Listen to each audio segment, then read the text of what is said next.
आदरणीय एकनाथराव शिंदेजी हे जेव्हा मुख्यमंत्री होते तेव्हापासून बाळासाहेब भवन हे जे काही शिवसेनेचं मुख्यालय आहे, जिथून एकनाथ शिंदेजी आपल्या सरकारचा आणि पक्षाचा गाडा हाकत होते, तिथे मी दररोज तुमच्यापैकी अनेक हजारो लोकांना भेटलेलो असेल। तुम्हीच काय, तुमच्यासारखे अनेक इतर आंदोलक याच मैदानात बसलेले माझ्याकडे अनेकदा येऊन गेलेले आहेत। तेव्हा तुम्हा सर्वांची व्यथा काय असते हे मला अतिशय उत्तमरित्या ठाऊक आहे। तेव्हा यांच्याकडून ऐकून तो वेळ फुकट घालवण्यापेक्षा मी म्हटलं मी स्वतःच तुमच्याशी संवाद साधतो।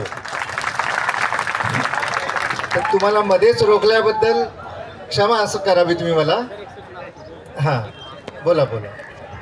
आणि वंचित बहुजन आघाडीची टीम आपल्यासाठी पाठिंब्यासाठी आलेली आहे।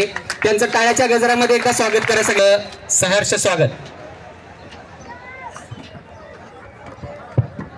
बघा, चांगला योगायोग आहे। तुमच्या आणि आमच्या सर्वांना पाठिंबा देण्यासाठी, सहकार्य करण्यासाठी वंचित बहुजन आघाडीचे नेते सुद्धा या व्यासपीठावर आलेले आहेत। तर त्यांचं मी सरकारच्या वतीने आदरणीय उपमुख्यमंत्री एकनाथजी शिंदे यांच्या वतीने हार्दिक स्वागत करतो। सर्वांनी बसून घ्यायचे। तर मित्रांनो, जी व्यथा गेले कित्येक दिवस आपण सरकार दरबारी मांडण्याचा प्रयत्न इथे करत आहात, तुमच्या हिमतीची जेवढी दाद द्यावी तेवढी कमीच आहे।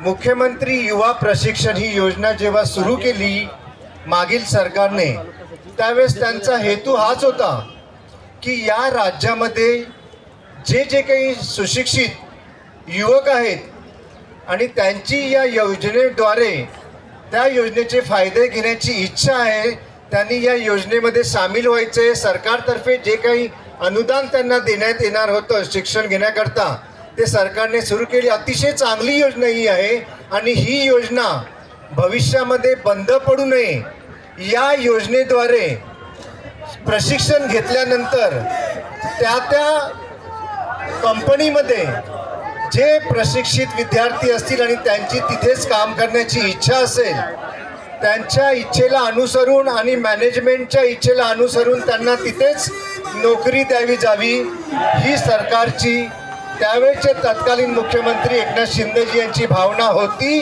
आणि अजून सुद्धा आहे। तेव्हा जी तुमची इच्छा आहे ती ऐकून घेण्याकरता, ही इच्छा वरच्या दरबारी माहीत नाही असं नाहीये, परंतु सरकार त्याच पक्षांचं आलेलं आहे, परंतु काही बदल आतमध्ये झालेले आहेत, खुर्च्यांची अदलाबदल झालेली आहे। ज्याप्रमाणे एकनाथ शिंदेजी म्हणतात आणि देवेंद्र फडणवीस यांनी ज्याप्रमाणे बोलून दाखवलं की हमारे अंदर में सिर्फ खुर्चियों की अदला बदल हुई है, सरकार वही है, हम जो योजनाएं हमने शुरू की थी वो सारी योजनाएं हम आगे बढ़ाने के लिए हमेशा तत्पर है और रहेंगे भी। फक्त प्रश्न हा आहे त्याच्यामध्ये की प्रत्येक विभागाला ठराविक जे जे काही आर्थिक नियोजन करायचं असतं ते नियोजन त्या विभागाला करून या योजना भविष्यामध्ये बंद पडू नयेत। भविष्यामध्ये जो शब्द मागील सरकारने दिला होता तो शब्द तसाच पुढे सुद्धा चालू राहावा आणि या राज्यामधील प्रत्येक नागरिकापर्यंत, प्रत्येक युवा प्रशिक्षणार्थीपर्यंत आणि प्रत्येक लाभार्थ्यापर्यंत या योजना तशाच सुरू राहाव्यात आणि भविष्यात सुद्धा नवीन नवीन लाभार्थी त्याच्यामध्ये जोडले जावेत, ही सरकारची भावना आजही आहे।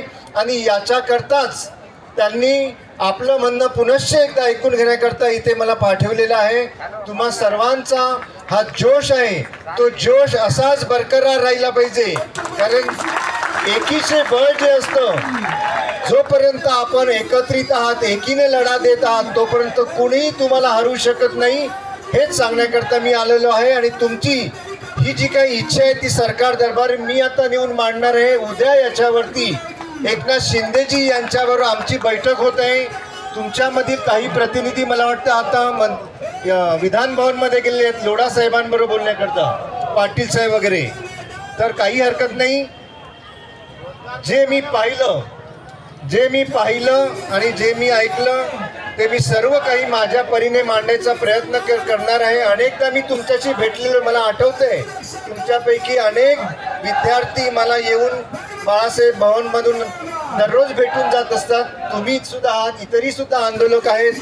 त्या प्रत्येकाचं म्हणणं जातीने ऐकून घेण्याचं काम मी नेहमीच करत असतो, या पुढे देखील करत राहणार. आणि माझी मनापासून इच्छा आहे की या सरकारने युवा प्रशिक्षणार्थींना जो काही शब्द दिलेला आहे तो शब्द शेवटपर्यंत निभावलाच पाहिजे.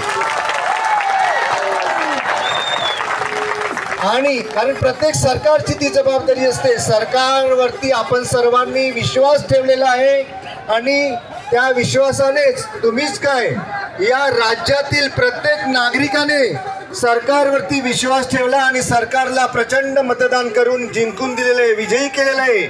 त्या सर्वांची जाण या सरकारला 100% आहे आणि सरकार आपापल्या परीने प्रत्येकाला दिलेला शब्द आज नाही तर उद्या 100% पूर्ण करणार हा विश्वास ठेवूनच मी आपल्या इथून रजा घेईन आणि आपलं म्हणणं मी सरकारदरबारी मांडेन, हा विश्वास मी तुम्हाला देतो.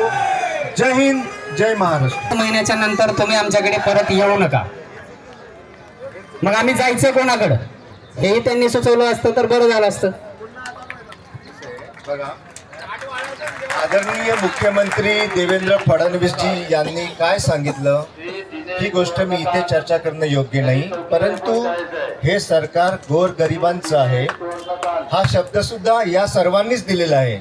तेव्हा मला पूर्ण विश्वास आहे हे सरकार प्रत्येकाच्या मागण्या हळूहळू का होईना, ज्याप्रमाणे तुम्हाला त्यांनी आता 5 महिन्यांचा शब्द दिला तसाच भविष्यात काही दिवसांनी ते 5 वर्षाचा सुद्धा शब्द देतील असं मला पॉझिटिव्हिटी वाटतं. तेव्हा त्यावेळेस त्यांनी जरी तसं सांगितलं असेल तरी ते काही ब्रह्मवाक्य होत नाही, त्याच्यामध्ये बदल होऊ शकतो. आपण सर्वांनी पॉझिटिव्हली विचार करूया. आपण सर्वांनी या सरकारच्या मागे दृढपणे उभे राहूया, कारण जशी आपण शक्ती त्यांना देऊ तशी शक्ती पाठबळ त्यांना मिळेल, ते आपल्याला सुद्धा देतील हा विश्वास ठेवूया आपण.